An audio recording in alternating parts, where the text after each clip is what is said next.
ഇന്ന് രണ്ട് സിനിമകൾ കണ്ട ദിവസമാണ്. ആദ്യം കണ്ട സിനിമ വിലായത്ത് ബുദ്ധയാണ്. അവസാനം ഒരു 20, എനിക്ക് പേഴ്സണലായിട്ടാണ്, അവസാനം ഒരു 20 മിനിറ്റാണ് ആ സിനിമയുടെ പാളിച്ചെന്ന് എനിക്ക് ഫീൽ ചെയ്തത്. അതുവരെയും എനിക്ക് അതിഗംഭീരമായിട്ട് എനിക്ക് ഇഷ്ടപ്പെട്ടു. അവസാനം 20 മിനിറ്റ് ബെസ്റ്റ് പെർഫോമൻസ് ആയിരുന്നു നമ്മുടെ ഷമി തിലകൻ്റെയൊക്കെ. ഇനി നമുക്ക് അടുത്ത പടത്തിലേക്ക് വരാം.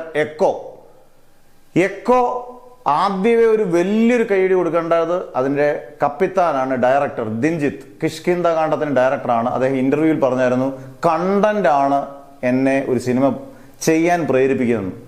100% ഒരു സ്റ്റാറും വേണ്ട, നല്ല കണ്ടന്റ് ഉണ്ടെങ്കിൽ നല്ല ക്വാളിറ്റി ആയിട്ട് പടം എടുക്കാമെന്ന് അറിയാവുന്ന ഒരു സംവിധാനമാണ്, പണി അറിയാവുന്ന സംവിധാനമാണ് ദിൻജിത്ത്.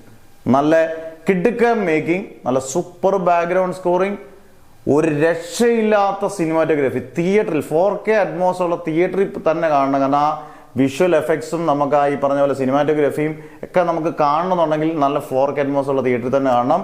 പിന്നെ പെർഫോമൻസ് വൈസ് പടക്കളത്തിനകത്തൂടെ അത്യാവശ്യം നല്ല നടനാണ്, തെളിയിച്ച പുത്തനായിട്ട് വരുന്ന പയ്യനാണ്, നല്ല ഗംഭീര ഭാവിയുള്ള നടനാണ് സന്ദീപ്. ഗംഭീര പെർഫോമൻസ് ആണ്. നരേൻ നല്ലതാണ്. വിനീത് കിഡിലോസ്കി പെർഫോമൻസ് ആണ് വിനീതിൻ്റെ. അതിനകത്തുള്ള എല്ലാം, അതായത് ഒരു ഡയറക്ടർ നല്ല കപ്പിത്താനായി മാറും, അല്ലെങ്കിൽ മികച്ച ഒരു നടനോടായാണ് ഡയറക്ടർ എന്ന് വിളിക്കുന്നതാണ്. എല്ലാ ക്യാരക്ടേഴ്സും ഗംഭീര പെർഫോമൻസാണ്. അന്നേരം ഇത് ടപ്പേ എന്ന് പറഞ്ഞങ്ങ് പോകുന്ന പടമൊന്നുമല്ല, ഇതൊരു സ്ലോ പേസ്ഡ് പടമാണ്. നമ്മളിങ്ങനെ കിഷ്കിന്ദ കാണ്ഡം ഇഷ്ടപ്പെട്ടവർക്ക് എന്തായാലും ഈ പടം ഇഷ്ടപ്പെടും. കിഷ്കിന്ദ കാണ്ഡം ഇഷ്ടപ്പെടാത്തവർക്ക് ആ രീതി തന്നെയാണ് ഈ പടവും പോകുന്നത്.